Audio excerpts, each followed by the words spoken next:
Straight to the press review now. What's grabbing headlines? Solange is joining us today, and the French press is discussing, perhaps not surprisingly, Emmanuel Macron's address to the nation on television later.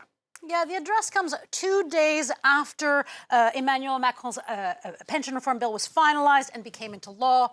According to L'Humanité, this means that the break has been consummated. The divorce has been pronounced, it says. For the left-leaning paper, the president is isolated and ignoring his constituents.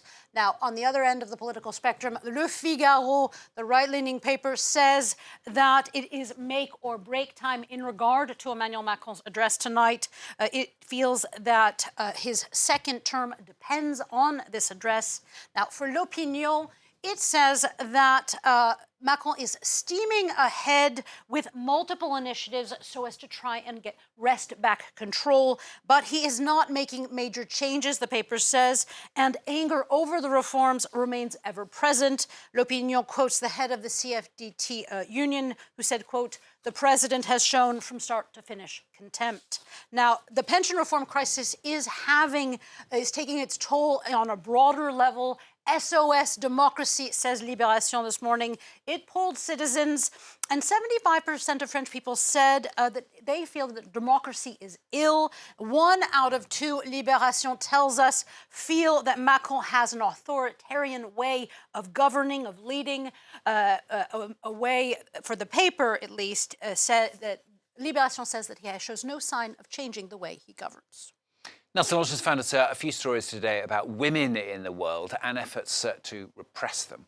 Yeah, Le Monde today has an article about the killing of a Russian ultranationalist earlier this month. It could create collateral damage, in Le Monde's view, namely for Russia's feminist movement. For the woman accused, Daria Trepova, is being portrayed by the Russian media as an extremist feminist. Now, pro-Putin MPs, they are calling feminists, quote, agents of the West, with a legislative proposal to peg all feminists extremists. Now, another nation that is making headlines in regard to the repression of women, Iran. La Croix today is discussing a move by Tehran, last week to use video surveillance to make sure women are wearing their veils.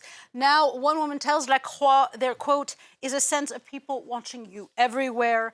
But at the same time, there are other women in the article who vow to continue fighting for the veil to be a personal choice, not about a regime or judicial crackdown.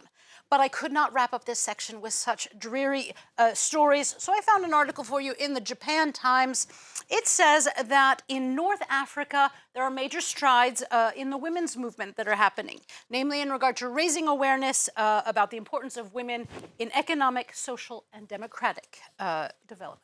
Some more major strides for you now on the programme. This is medical news this time, though. A few potentially groundbreaking studies on the fight against cancer.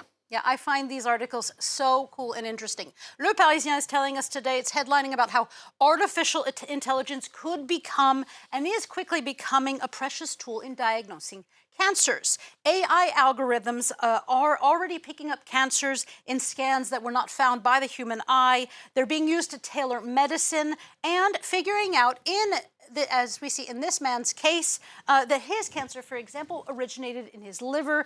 This after his oncologists were stumped about where it started. Now, turning to another technological advance in regard to cancer. This is about mRNA technology, which was used in the COVID vaccines. The Wall Street Journal explains that a vaccine they've designed a vaccine to prevent melanoma in high-risk cases, and it is showing promising results in the initial studies. It showed that 79% of the high-risk individuals had no sign of cancer a year and a half later, compared to 62, so 79 to 62, who did not receive the vaccine.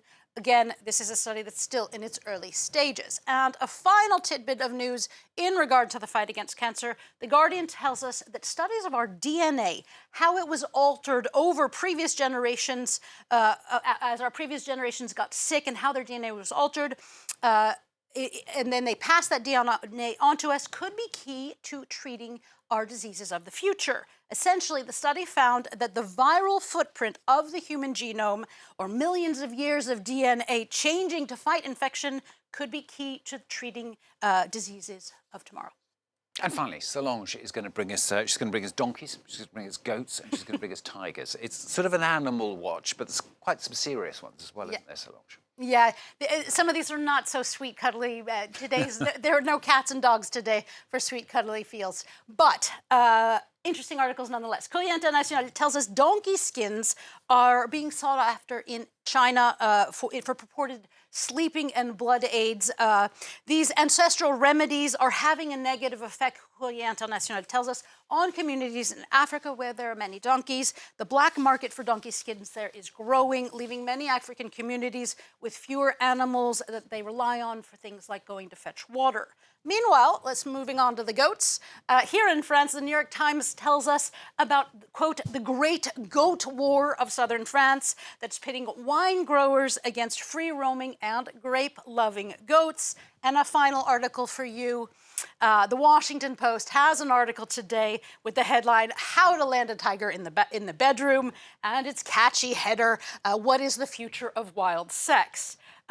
This article, though, is not about going at it in nature or about a really good partner in bed. Rather, it is an article, rather serious one, about, in this age of fewer animals and of dying endangered species, how zoos are actually upping their artificial insemination game to try and save rare and endangered species. Yeah, very nice. Gives you a bit of a clause for thought, doesn't it, Solange? See what I did there? Sorry. Thanks very much, Solange. We share the papers for you on France 24.